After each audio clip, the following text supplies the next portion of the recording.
오신 여러분들을 축복합니다. 오늘 찬양, 뜨거운 찬양을 드릴 때 이 공간에 성령 하나님 임재하여 주시옵시고, 우리가 합심해서 기도하고 우리가 합심해서 찬양할 때 주여 아버지 하나님 함께하여 주시옵소서. 자, 오늘 찬양 시작하겠습니다.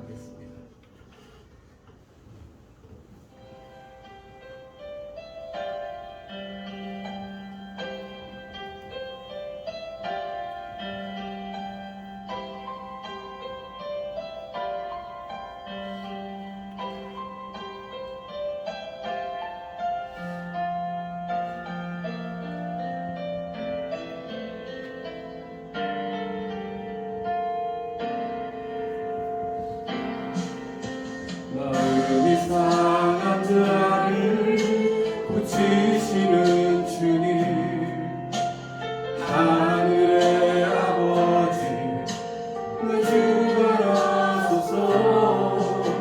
주의 길로 인도하사 자유케 하소서. 새 일을 행하사 부흥케 하소서.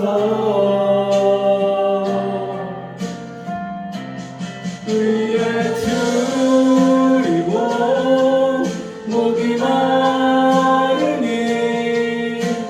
성령의 기름 부으소서. 의에 줄이고 목이 마르니 내 잔을 채워 주소서.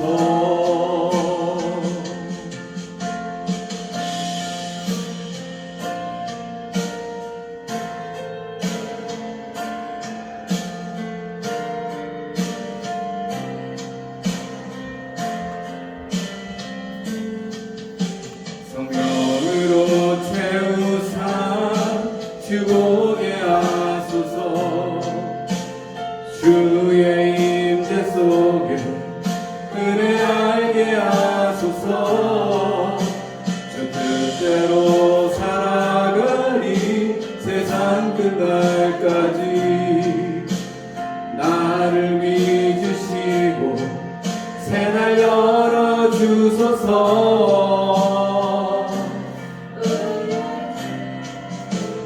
줄이고 목이 마르니 성령의 기름 부으소서. 아멘.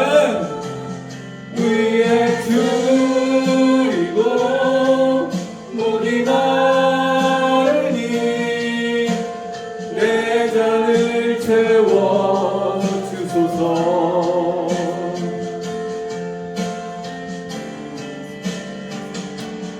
위에 줄이고 목이 마르니 성령의 기름 부으소서. 위에 줄이고 목이 마르니 내 잔을 채워 주소서. 내 잔을 채워 주소서. 아버지 하나님,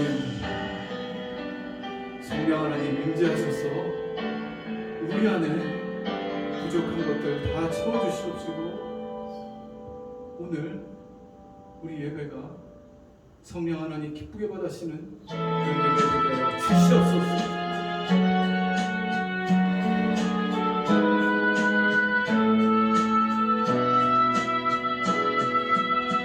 똑바로 보고 싶어요 주님, 온전한 눈짓으로.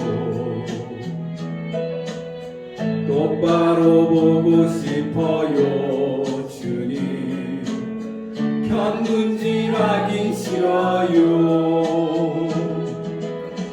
하지만 내 모습은 온전치 않아 세상이 보는 눈은 마치 날 죄인처럼 외면을 하네요. 주님 이 낮은 자를 통하여 어디에 쓰시려고 이렇게 초라한 모습으로 만들어 놓으셨나요? 당신께 드릴 것은 사모하는 이 마음뿐. 이 생명도 달라시면 십자가에 놓겠으니 허물뿐인 육신 속에 참빛을 심게 하시고 가식뿐인 세상 속에 미랄로 썩게 하소서. 아멘. 아버지 하나님, 우리 안에 주님을 똑바로 볼 수 있는 시선을 가질 수 있는 그런 눈 갖게 하여 주시옵소서. 똑바로 걷고 싶어요 주님. 온전한 몸짓으로 똑바로 걷고 싶어요 주님. 기웃등하긴 싫어요. 하지만 내 모습은 온전치 않아. 세상이 보는 눈은 마치 날 죄인처럼 멀리하며 외면을 하네요. 주님 이 낮은 자를 통하여 어디에 쓰시려고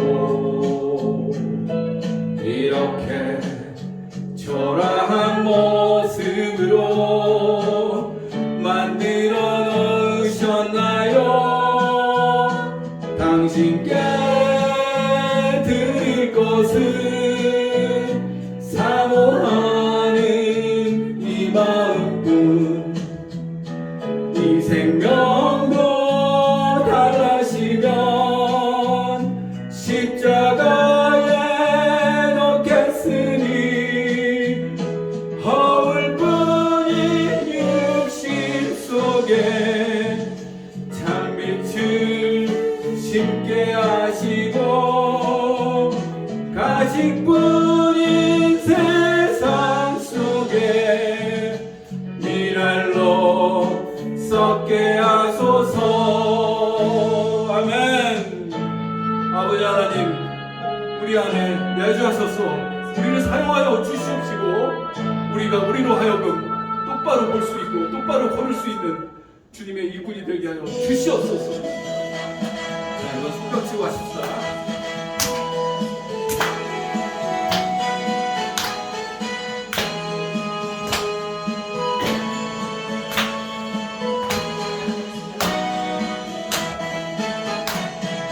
나의 등 뒤에서 나를 도우시는 주, 나의 인생길에서 지치고 고나여 매일처럼 주저앉고 싶을 때 나를 밀어주시네.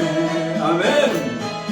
일어나 걸어라 내가 새 힘을 주리니. 일어나 너 걸어라 내 너를 도우리. 나의 등 뒤에서 나를 도우시는 주, 평안히 길을 갈 때 보이지 않아도 지치고 걸어야 넘어질 때면 다가와 손 내미시네. 아멘. 일어나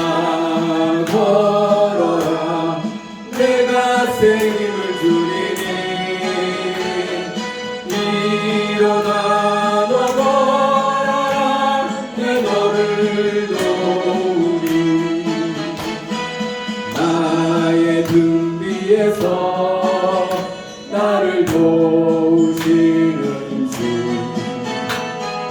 때때로 뒤돌아보면 여전히 계신 주 단단한 미소로 바라보시며 나를 재촉하시네. 아멘. 일어나 걸어라 내가 세임을 주님이 일어나 걸어라 내 너를 도우리. 한 번 더 일어나 걸어라 내가 세임을 주님이 일어나 걸어라 내 너를 도우리. 아멘.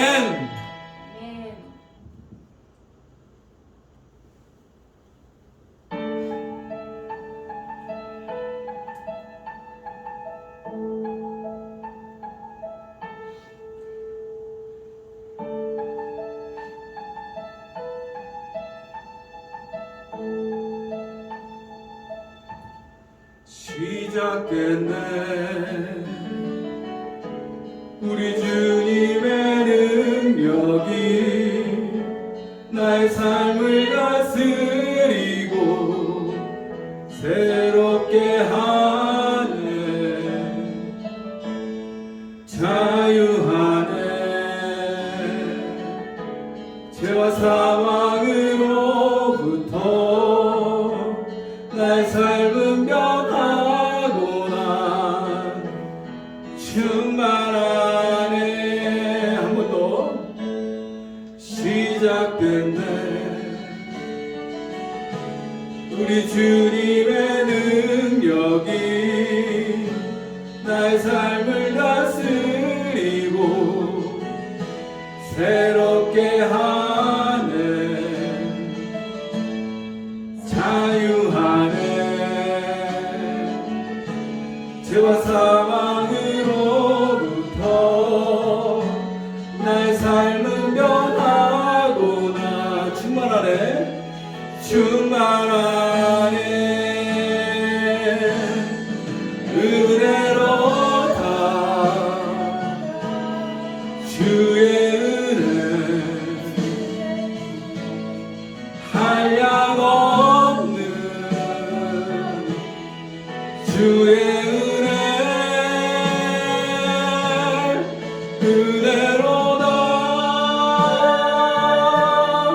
주의 은혜 변함없는 신실하신 주의 은혜. 아멘. 시작됐네 우리 주님의 능력이 나의 삶을 다스리고 새롭게 하네. 자유하네 죄와 사망으로부터 나의 삶은 변하고 난 충만하네. 은혜로다 주의 은혜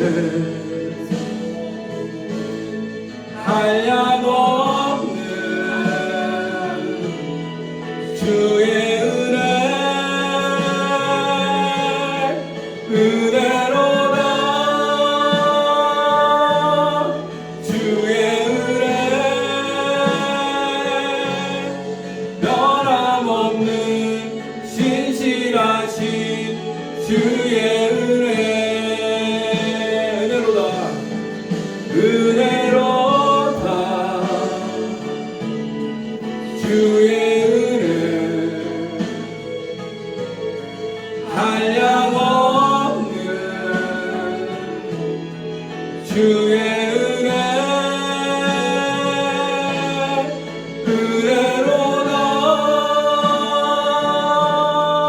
주의 은혜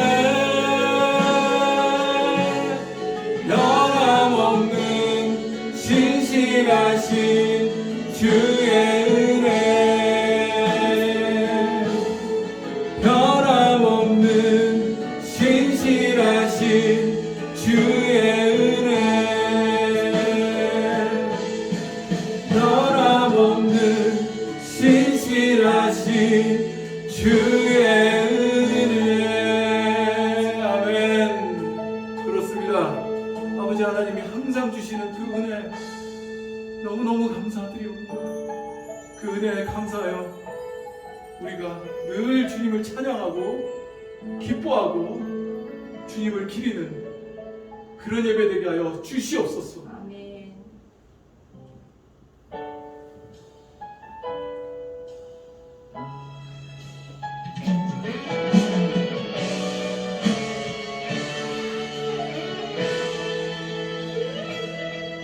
그 가운데 지날 때도 짓멀지 않으며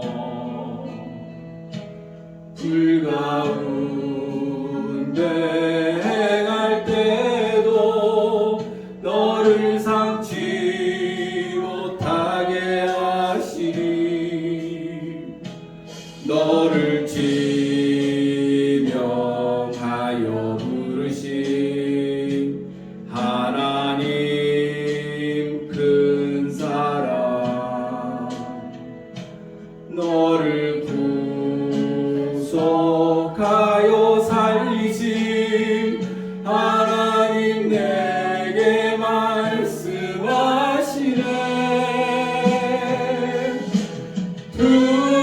두려워 말라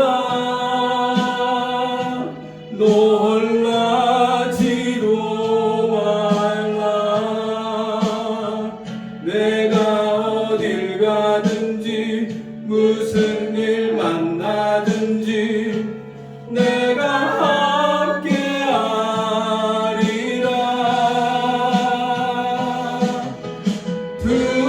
두려워 말라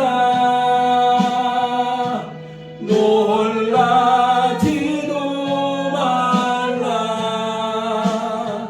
내 너를 붙들리라 너를 도우리라 주님 약속하셨네.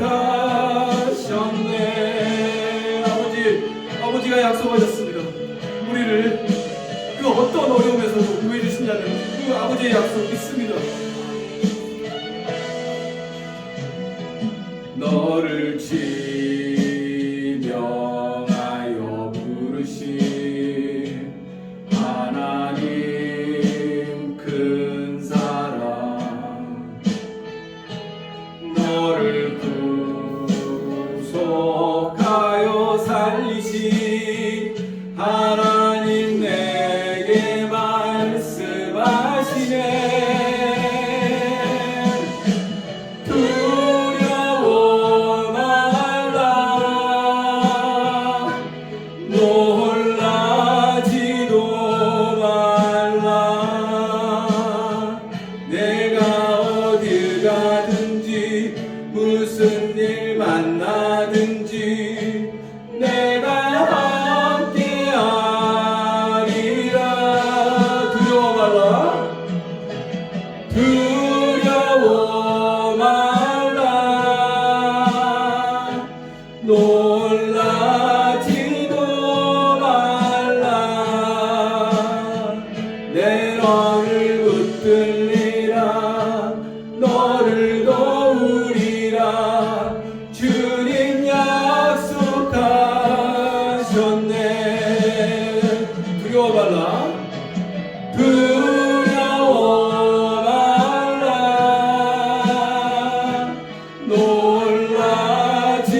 주님이 약속하셨고 우리가 어떤 어려움이 있어도 두려워하지 말고 놀라지 말고 우리 주님 안에서 우리를 보호받게 되었다고 하였습니다. 주여 아버지 하나님 감사합니다.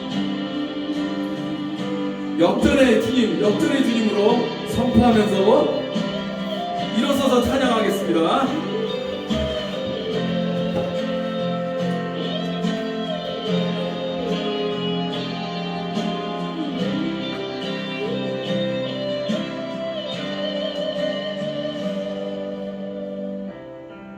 기도를 멈추지 마라. 눈앞의 상황이 마음을 눌러도 원망치 마라. 너의 입을 지켜라. 저들은 너의 입을 보고 있다. 마음을 뺏기지 마라. 내가 널 도우지 않는단 소리에 너의 모든 게 불리해도 너는 기도를 계속해라. 너 기도를 멈추지 마라. 내가 너의 그 모든 상황을 바로 역전시키느니. 아멘. 너 기도를 멈추지 마라. 내가 잠시도 쉬지 않고 모든 걸 지켜보고 있으니 바로 역전되리라. 아멘. 주님 감사합니다. 역전의 주님, 우리 안에 그 어떤 어려움 전부 우리가 기도할 때 주님께서 뒤집어 주시는 그 역전의 주님이 우리와 함께 하십니다. 어렵고 힘든 그 상황, 난관이 있다 하더라도 우리 주님이 함께 하시면 우리가 기도를 더하면 주님께서 들어주실 것이옵니다. 주여 아버지 하나님, 역전의 주님, 우리가 기도를 놓지 않고 항상하게 하여 주시옵소서. 저들의 힘이 너를 압도해도 저들의 힘이 내 숨을 조여도 나는 보리라. 기도의 능력을 내가 역전시키리라. 아멘. 너 기도를 멈추지 마라. 내가 너의 그 모든 상황을 바로 역전시키니. 너 기도를 멈추지 마라. 내가 잠시도 쉬지 않고 모든 걸 지켜보고 있으니 너 기도를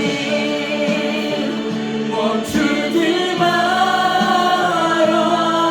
내가 너의 그 모든 상황을 바로 역전시키니. 아멘. 바로 역전되리라. 아멘. 바로 역전되리라. 이제 역전되리라. 아멘.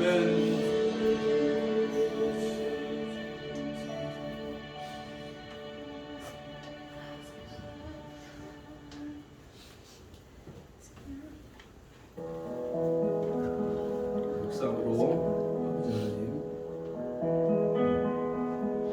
묵상 기도를 하겠습니다. 잠시.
오늘 말씀 의로운 믿음 부제 고조영기 목사님을 추모하며 라는 제목으로 하겠습니다.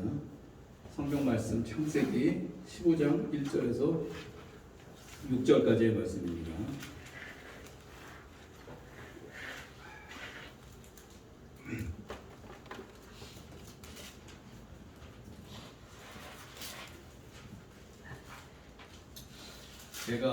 제가 먼저 읽고 그 다음에 읽으시고 맨 마지막은 같이 읽는 걸로 하겠습니다. 제가 1절 먼저 읽겠습니다. 이후에 여호와의 말씀이 환상 중에 아브라함에게 임하여 이르시되 아브라함아 두려워하지 말라. 나는 내 방패요 너의 지극히 큰 상급이니라. 여호와여 무엇을 내게 주시려나이까. 나는 자식이 없사오니 나의 상속자는 이 다메섹 사람에게 있으리이다. 아브라함이 또 이르되 주께서 내게 씨를 주지 아니하셨으니 내 집에서 길린 자가 내 상속자가 될 것이니이다. 여호와의 말씀이 그에게 임하여 이르시되 그 사람이 내 상속자가 아니라 내 몸에서 날 자가 내 상속자가 되리라 하시고 그를 이끌고 밖으로 나가 이르시되 하늘을 우러러 무뼈를 셀 수 있나 보라. 또 그에게 이르시되 네 자손이 이와 같으리라. 아브라함이 여호와를 믿으니 여호와께서 이를 그의 의로 여기시고. 아멘.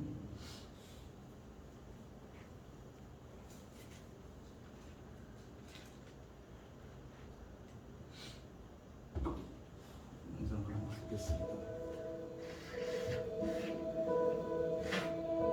하나님께서 순방 천대를 세운 것은 이 사회에서 울부짖는 죄악에 빠진 사람, 병든 인간, 공업적의 전염이여 욕구 불만과 비인간화 속에 머무르는 사람들에게 해답은 낯설 예수 그리스도를 갖다 주기 위해서 주님께서 이곳에 교회를 세우신 것이니 우리는 이곳에서 종교를 전하지 않으니 우리는 이곳에서 철학을 전하지 않으니 우리는 이곳에서 의식을 전하지 않으니 우리는 이곳에서 살아가게 하셔서 지금 역사하시며 지금 죄를 용서하시고 지금 병을 고쳐주시며 지금 귀신을 내어 쫓으시고 지금 영혼의 평안을 주시며 지금 만족을 주시고 삶의 목적과 평안을 주시는 예수 그리스도를 전파합니다.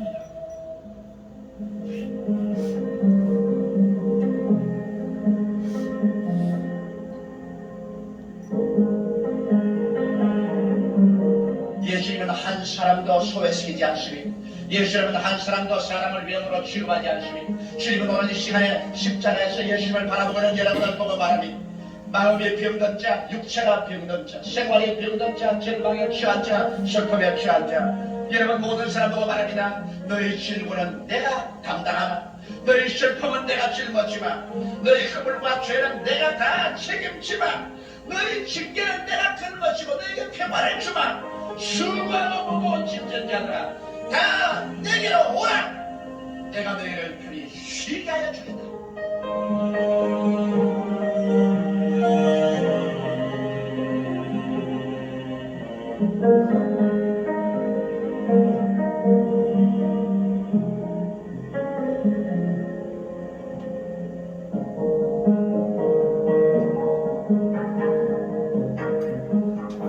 우리 하나님은 좋은 하나님이신 것입니다. 여러분과 나 한 사람 한 사람이 영혼이 잣댐같이 범사에 잣댐에 강건하고 생명을 얻되 넘치게 하기를 원하시는 것입니다.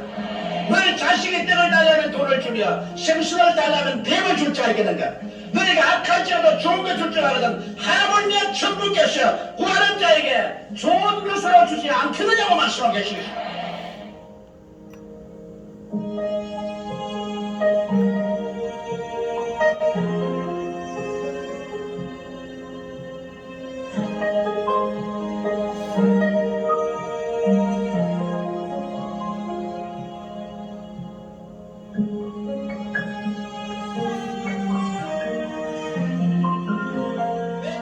Jesus, things are going to happen. Wenn wir Jesus verkündigen, werden die Dinge geschehen.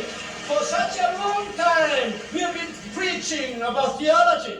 Für so lange Zeit haben wir Theologie We have gepredigt. been preaching religion. Wir haben eine bestimmte Religion verkündigt. Theology or religion wouldn't produce any faith at all. Theologie oder Religion produzieren keinen Glauben. Only faith comes by hearing, hearing by the word of God.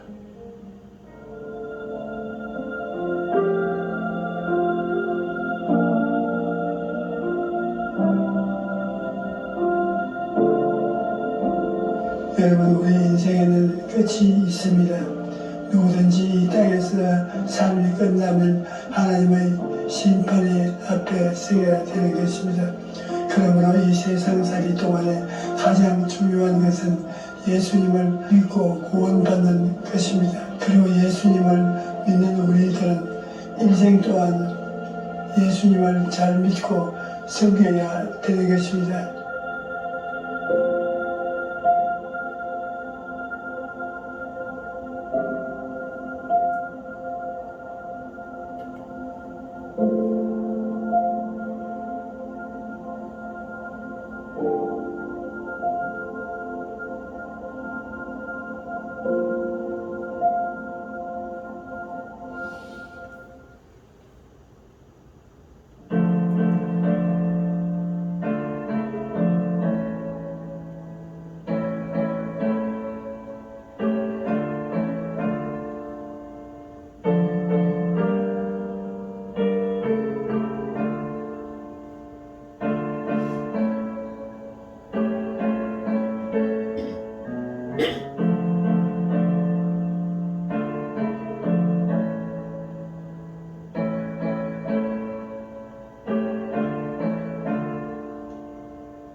아프셨냐 못 박힌 그 손과 발 죄 없이 십자가에 매달리신 예수님 하늘도 땅도 울고 천국들도 다 울고 해조차 비춰있고 온누리 비치지 않네. 아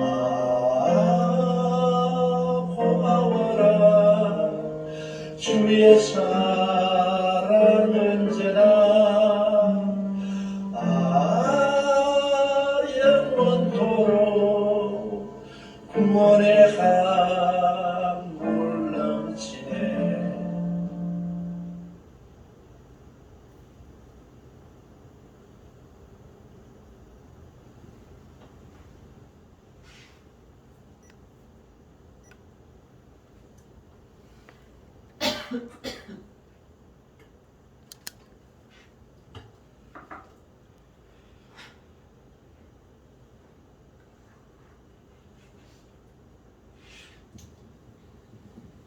여러분들 이 영상을 보고 어떤 것이 떠오르시나요? 우리나라에 아니 세계적으로 이 복음 전도자로서 큰 획을 그었던 조영기 목사님이 소천하셨습니다.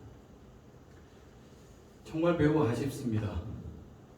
자, 오늘은 그분의 발인이 있는 날이기도 합니다. 우리 한번 죽음을 한번 생각해 보십시다. 우리는 모두 죽습니다. 세상의 왕이나 권력자, 그리고 어떠한 큰 획을 그었던 어떠한 부호든 간에 어느 누구든 죽지 않는 사람이 없습니다. 죽음에서 자유로울 수가 없죠. 자, 그럼 죽음이 뭘까요? 뭐라고 생각하세요? 저는 그것을 두 가지로 생각합니다. 첫째로 믿는 자들에게는 하나님을 만나는 것입니다. 이 땅에서 그 짧은 시간 동안에 그 삶을 마치고 하나님의 심판대 앞에서 우리는 하나님으로부터 내침을 당할 수도 있어요. 그리고 또 칭찬을 받을 수도 있죠. 그리고 또 위로를 받을 수도 있습니다. 여러분이 지나온 삶이 어찌되었든 간에 그 마지막 그 순간까지 우리는 신앙인으로서의 이 경주를 지켜나가야 하는 것입니다. 두 번째로는 천국 입성이 저는 생각이 납니다. 믿는 자에게 있어서 죽음은 그대로 끝나는 절망이 아닙니다. 슬픔이 아니죠. 하나님을 잘 믿고 이 세상을 살다가 간 그 사람의 죽음은 천국 입성이기 때문에 우리는 평안함과 기쁨으로 그분이 이 땅에서의 그 삶을 아쉬워하며 그리워하며 애도하며 그렇게 보내는 것입니다. 지금은 우리가 믿는 자에 대한 죽음에 대해서 이렇게 생각을 해보게 됩니다. 자, 오늘 이 조영기 목사님의 영상을 통해서 제가 개인적으로 떠오르는 것이 있었습니다. 그것은 하나님께서 아브라함에게 약속하신 창세기 15장의 말씀이 떠올랐습니다. 하나님께서 아브라함에게 하늘의 별과 같이 너희 자손이 번성케 된다는 이 말씀이 떠올랐어요. 자, 조영기 목사님의 육적인 자녀뿐만 아니라 주님께서 주시는 이 묵상 가운데서는 그분의 이 땅 가운데 하늘의 별과 같이 바닷가의 모래알 같이 그 많은 영적인 자녀들, 그런 자녀들을 번성케 했다는 그런 음성이 저한테 들렸습니다.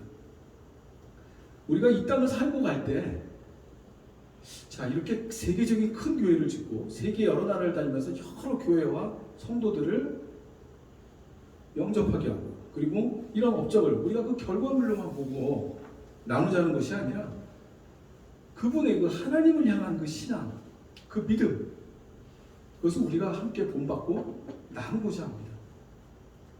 물론 우리가 지금 눈에 보이는 뭐 하늘의 별과 같이 바닷가 모래알 같은 이 자손들을 번성케 한다는 이런 것들은 보여지지 않을 수도 있습니다. 우리가 그렇지만 우리가 만나는 단 한 명의 영혼에게 우리가 복음을 전했을 때 그 사람의 집안을 변화시키고 나아가서 사회를 변화시키고 나아가서 그 나라를 변화시킬 수 있는 것입니다.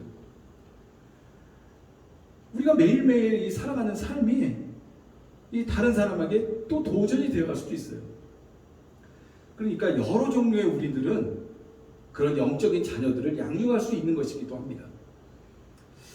자, 오늘 말씀의 주인공이 이 아브라함에게 두려움이 사로잡혔었어요. 근데 두려움이 사로잡혔던 이 아브라함에게 하나님이 직접 임재하셔서 두려워하지 말라고 하십니다. 아브라함은 두려워하고 있었습니다. 그럼 왜일까요? 그는 하나님의 놀라운 섭리 가운데 전쟁을 막 치르고 왔었어요. 318명이라는 적은 숫자의 가병으로 그 한 나라의 군대를 쳐부수고 온 인간의 힘으로 될 수 없는 하나님의 힘으로만 가능한 일을 겪었던 상황 바로 직후였습니다. 정말 놀랍죠. 그럼에도 불구하고 그는 두려워했어요. 여러분, 아브라함은 조그마한 족장입니다. 촌장. 우리나라로 따지면 그냥 촌락의 족장 개념이에요. 그 정도인데 그 작은 세력으로 한 나라의 군대와 싸워서 이겼습니다. 이것은 하나님이 함께 하신 것이죠. 자, 하나님이 함께 하시면 불가능이란 없습니다. 여러분 모두 하나님과 함께하여 승리하시기 바랍니다. 자, 15장 1절을 함께 보시겠습니다. 제가 읽겠습니다. 이후에 여호와의 말씀이 환상 중에 아브라함에게 임하여 이르시되 아브라함아 두려워하지 말라. 나는 내 방패요 너희 지극히 큰 상급이니라. 아멘. 하나님의 도우심으로 아브라함은 승리했지만 자기 집으로 돌아온 이후에 그는 전쟁에서 패한 왕들이 보복할까 두려웠어요. 또한 함께 한 틈을 이루어서 싸웠던 소돔 왕도 아브라함은 두려웠습니다. 이 사람의 마음이 변심할 수 있을까 봐 두려워했죠. 자, 그리고 왜 아까 그 왕들의 때 왜 두려웠냐면 고대 시대에는 자기 아버지를 죽인 사람은 원수가 되고 끝까지 추격해서 죽여야 하는 것이 관습법이 있었습니다. 자, 이것은 예전에 우리가 중국 영화, 특히 무협 영화를 보면 자기 아버지를 죽인 사람은 끝까지 추격해서 복수해서 죽이고 끝나는 영화들을 본 기억이 있을 거예요. 그러면 그것을 이해할 수가 있을 겁니다. 전쟁에서 패한 왕들은 아브라함을 원수처럼 생각했을 것입니다. 그리고 아까 제가 말씀드렸던 소돔 왕 한편이었죠.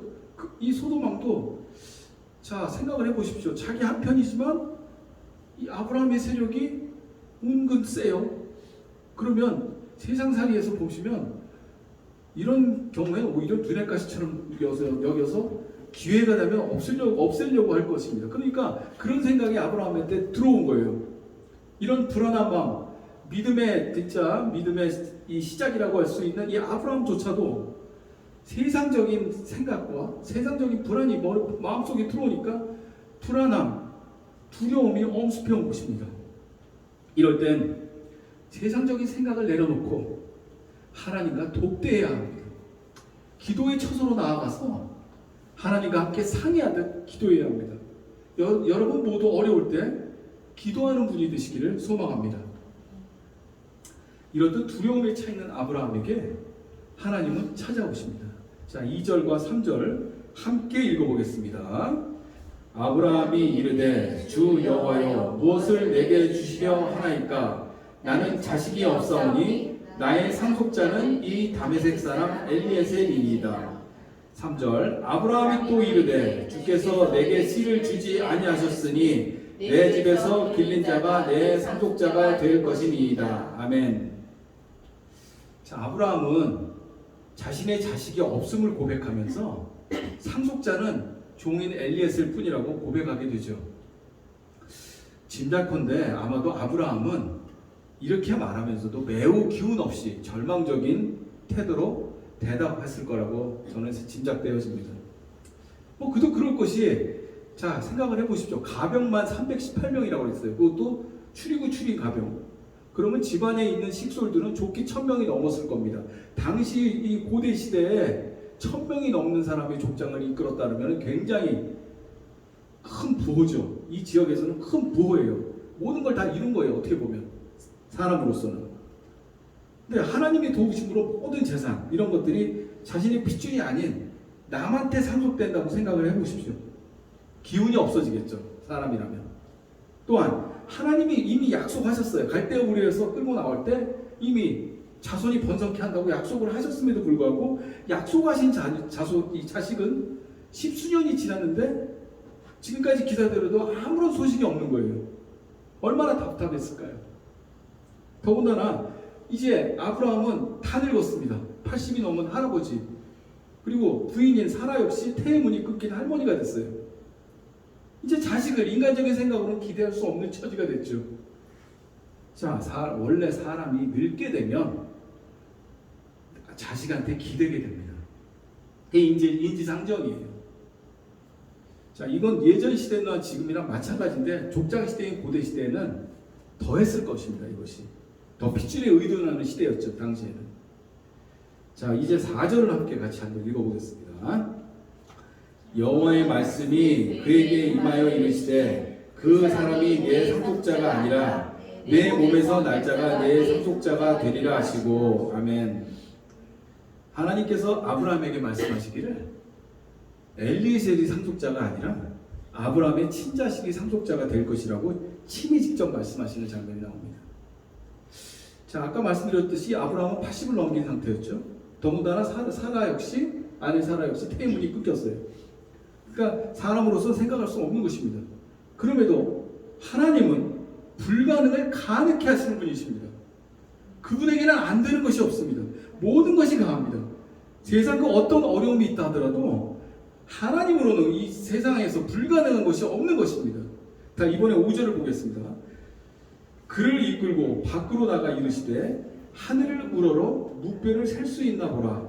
또 그에게 이르시되 내 자손이 이와 같으리라. 아멘. 인간적인 생각으로 할아버지 할머니가 자식을 낳는다는 것은 도무지 상상할 수 없는 일이죠. 근데 여기서 더 나아가서 5절의 내용으로 보면 하나님은 아브라함에게 하늘을 우러러 무뼈를 셀 수 있냐고 하십니다. 그러면서 네 자손이 이와 같다고 하십니다. 여러분들 밤하늘에 별을 헤아려서 세어본 적이 있으십니까? 있으세요 혹시? 우리가 사는 시대에서 특히 이렇게 더군다나 도심에서는 밤하늘 별을 진짜 세어본다는 건 어찌 보면 불가능한 일일 수도 있어요. 근데 이제 시골 아주 산골짜기 이런 데 가면 이제 잘 보이죠. 고대 시대의 이 중동 지역은 정말 지금하고는 환경이 완전히 달랐을 거예요. 오염물질도 없고 잘 보이고 밤하늘에 별을 딱 세어봤을 때 아브라함은 정말 놀랐을 것 같아요. 정말 셀 수도 없을 정도로. 우리가 지금 바닷가의 모래들도 여기 나오진 않는데 이제 다음에 나오는데 바닷가의 모래알도 정말 세어볼 수 없을 정도로 많지 않습니까? 밤하늘의 별도 아마 그랬을 거예요. 정말 이 아브라함은 그거 보면서 너무 기뻐했을 것 같아요. 자식이 자기 하나뿐이 아니라 이제 자손이 그렇게나 많아질 거라는 것은 정말 놀라운 축복이죠. 자, 6절을 한번 보겠습니다. 아브라함이 여호와를 믿으니 여호와께서 이를 그의 의로 여기시고. 아멘.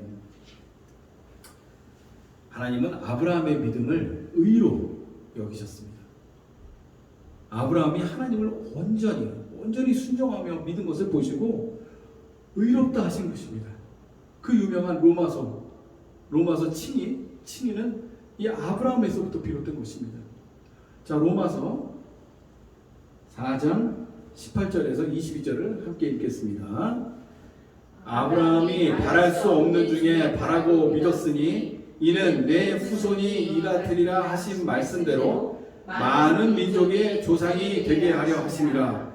그가 100세나 되어 자기 몸이 죽은 것 같고 사라의 태가 죽은 것 같음을 알고도 믿음이 약하여지지 아니하고 믿음이 없어 하나님의 약속을 의심하지 않고 믿음으로 견고하여져 하나님께 영광을 돌리면서 약속하신 그것을 또한 능히 이루실 줄을 확신하였으니 그러므로 그의 것이 그에게 의로 여겨졌느니라. 아멘.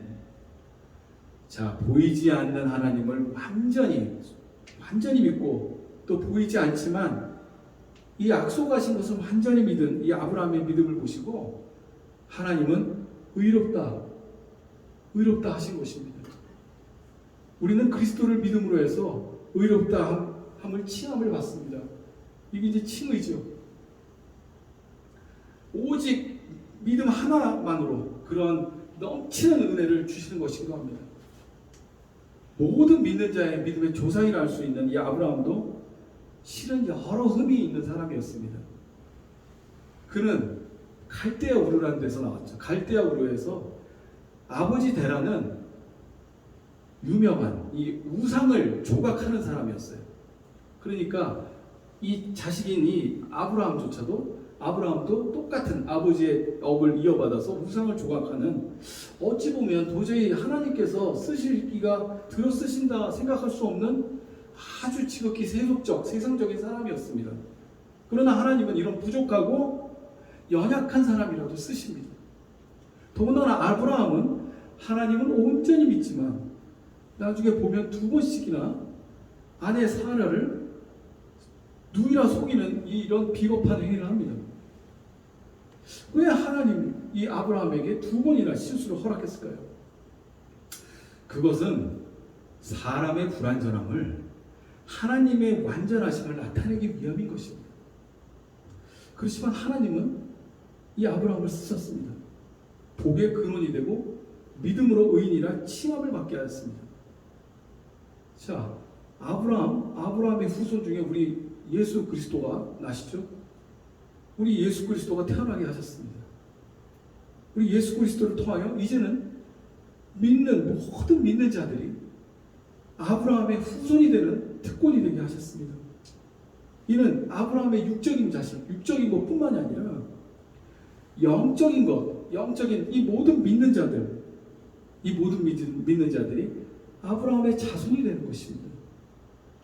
우리가 예수 그리스도를 믿음으로 해서 아브라함의 후손뿐 아니라 하나님의 통치 안에 있는 하나님 나라의 백성이 된 것입니다. 모든 것은 하나님의 축복입니다. 우리가 하나님을 믿음으로 해서 그러므로 이 믿는 것이 너무나 중요하죠. 히브리서 11장 6절에 보시면 믿음이 없이는 하나님을 기쁘시게 못하나니 이렇게 구절이 나와 있습니다. 하나님을 온전하게 믿는 그 믿음으로 약속된 유업과 영적인 후손을 허락받을 것입니다. 저희 집안 이야기를 잠시 나누겠습니다. 이 조영기 목사님은 저희 가정을 변화시킨 감사하신 분이십니다. 제 어머니는 믿지 않는 불교 집안, 불교 가정에서 나셨고 자라셨고 그런 분이셨습니다. 그런데 이제 믿음의 가정, 시집으로 오셨죠. 저희 할아버지는 서울 뚝섬 성수동의 경동초등학교를 지인들과 세우셨고 그 전에 예전에 목사님이셨습니다. 근데 그런 집안에 저희 어머니는 시집으로 왔는데 저희 할아버지는 6.25 전쟁 때 남한군의 총에 맞아서 소천하셨습니다. 어머니는 저희 할머니의 믿음을 보시고 며느리를 사랑하는 그러한 마음, 또 이웃을 사랑하는 그러한 우리 할머니의 마음, 그런 것들을 보면서 그 안에 예수 그리스도가 있는 것을 보게 되었다고 합니다. 그렇지만 교회를 나가지 않으셨던 우리 어머니께서는 그 나름의 고집과 신념이 강한 분이셔서 웬만하면 그러한 모습을 보았다고 해도 이 자신의 확신이 없으면 다른 사람의 확신을 통해서 그것을 믿지 않는 분이셨습니다. 근데 그러던 가운데 저희 어머니한테 지병이 류마티스 관절염이 생기게 됩니다. 고생을 많이 하셨습니다. 그 류마티스 관절염이 생겼는데 이게 얼마나 심했냐면은 손가락은 다 휘어버리고 무릎 관절염도 너무 심해가지고 이제 대소변을 가릴 정도로 거의 누워서 생활을 하셨어요. 저는 삼형제 중에서 막내였는데 제가 보는 어릴 적 어머니의 모습은 그냥 무릎 관절염, 이 손가락 관절염, 온몸의 관절염, 뒤틀리는 관절염 때문에 늘 누워서 지내서 저희 형제들이 다 밥을 해먹었었던 그런 기억이 있어요. 그러던 중에 이웃에 순복음교회를 다니시는 어떤 집사님이 계셨는데 이 집사님이 찾아오셨어요. 병 고치는 은사가 있는 목사님이 계시는 곳이 있는데 여의도 순복음교회라고 한다. 거기를 한번 가보자. 그래가지고 어머니가 그 택시를 타고, 그 당시 때 택시가 저는 기억이 그것도 생생해요. 노란색 택시였어요. 부리자 택시. 그걸 타고 가셨어요. 엎혀서 가셨는데, 가셔가지고 그 다음에 딱 밤에 늦게 오셨는데 기분이 매우 좋으셨어요. 정말. 그전에는 진짜 교회 얘기하면 그렇게 신사를 치셨었는데 기분이 매우 좋으셨던 게, 특히 저희 어머니는 코피를 자주 흘리고 코피를 한번 흘리면 거의 멈추지가 않았었어요. 그게 매일 그랬어요. 매일. 근데 그날따라 그런 것도 없이 편안히 주무시더라고요.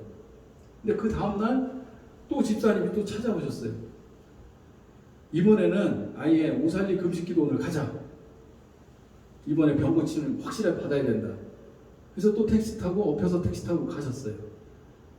저는 이제 그때는 어렸을 때라 몰랐는데 딱 저녁에 이제 밤늦게 잘 때 이제 딱 됐는데 어머니가 오셨어요. 어머니가 오셨는데 난 엎혀서 올 줄 알았어요. 터벅터벅 걸어오실 겁니다. 깜짝 놀랐죠. 그날 기도원에서 얘기를 진짜 나중에 들었는데 고 최자실 목사님과 지금 고 조영기 목사님이 안수기도를 했는데 그 자리에서 아멘으로 대답해서 병고침을 받았던 것입니다. 깨끗이 고침 받은 거죠. 어머니께서 그러셨대요. 내가 이렇게 고통스럽고 힘든 시간을 보냈는데 하나님이 살아계셔가지고 내 병을 고치셨다라는 이 기쁨과 이 병고침을 통해가지고 만나는 하나님을 전하고자 하는 그런 마음이 강하셔서 그 이후에는 전도자의 삶을 사셨습니다. 제가 강남교회라고 있는데 강남교회 원로 권사님이 되셨고 3전 교구 하나를 만들 정도로 200명을 전도하셨습니다. 그 전도한 사람 중에는 특히 후일 장로님과 목사님들도 되는 분들이 나오셨어요. 그리고 조용기 목사님께 병고침을 받은 저희 어머니는 이런 전도는 하나님께서 드렸었던 이런 조용기 목사님을 통한 은혜였습니다. 저 역시 어렸을 때 어머니랑 같이 다니면서 목사님들한테 안수기도도 받고 또 어머니가 기도원에서 기도하는 모습을 정말 자주 보게 되는, 그렇게 자라왔었습니다. 이번에 조용기 목사님 소천하셨던 기사를 보게 되었습니다. 그 기사에 댓글들이 있었는데 이 조 목사님의 이 삶을 비난하는 댓글들이 있었어요. 조 목사님은 하나님이 다듬어 주시고 쓰신 주님의 종이었어요. 조 목사님이 하셨던 사역의 모든 것은 하나님이 하신 것입니다. 하나님이 하신 것이고 이 조용기 목사님은 하나님의 도구로 사용하신 것이죠. 하나님이 우리의 도구로 사용해서 들어쓰신 하나님의 영광을 우리는 봐야 되는 것입니다. 자, 조 목사님이 소천하신 후 3일 후가 대속죄일이었습니다. 대속죄일이라고 하죠. 그날 하늘이 핑크빛 하늘이라 요상하다는 메시지들이 막 진짜 핸드폰에 있었고 사진들이 SNS에 막 올라왔었어요. 그날 하늘이 좀 이상하다고. 그래서 우리 집 아내도 집에서 저쪽 화면에서 이렇게 사진을 찍었습니다. 사진을 찍었는데 사진에 다 담겨지지 않았죠. 이 실제로 보는 거랑 사진은 좀 다르기 때문에 다 담겨지지 않았는데 이 아래는 보시면 회색 구름대가 저쪽을 찍었는데도 불구하고 구름대 같은 모양을, 구름대가 도시 모양 그런 모습이에요. 이게 마치 새 예루살렘을 연상케 하는 그런 모습이었어요. 여호와의 날이 가까워왔으니 모두 회개하라는 메시지 같았습니다. 대속죄일의 의미는 대제사장의 잘못과 공동체의 잘못을 만군의 여호와 앞에서 철저히 낮아져서 회개하라 그런 것입니다. 그렇다면 현 정부를 허락하셔가지고 경제가 파탄되고 어렵게 한 것은 결국 우리 모두의 책임이고 우리 모두의 잘못입니다. 누구를 탓하고 그럴 것이 아니죠. 회개 기도라는 것은 주최하는 사람 목사님들과 참석한 그리스도인들 모두 하나님 앞에서 철저하게 통회하는 심정으로 무릎 꿇고 회개해야 되는 것입니다. 이사야서 58장 6절을 보시겠습니다. 함께 읽겠습니다. 내가 기뻐하는 금식은 흉악의 결박을 풀어주며 멍에의 줄을 끌어주며 압제당하는 자를 자유하게 하며 모든 멍에를 꺾는 것이 아니겠느냐. 아멘. 자, 그러므로 금식, 우리가 금식 기도를 하죠. 금식의 참된 의미는 모든 결박과 멍에를 깨트리고 영이 참 평강과 자유를 누리는 것입니다. 자, 대속죄일은 희생제물을 통해서 나의 죄를 제물로 대속하였음을 의미합니다. 그것은 철저한 공동체의 회개가 수반되어야 되는 것이죠. 광야로 내보낸 희생제물 아사셀 염소라고 있어요. 그 아사셀 염소는 우리 주님을 의미하죠. 그리고 우리 예수 그리스도께서는 자신을 십자가에 드림으로 해서 제물로 드림으로 해서 우리의 죄를 대속하셨음은 우리로 하여금 철저히 낮아져서 회개하여야 함을 뜻하는 것이기도 합니다.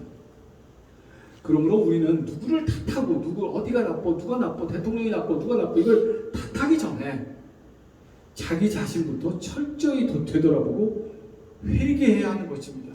저 역시도 그래야 돼요. 이제 말씀을 정리하겠습니다.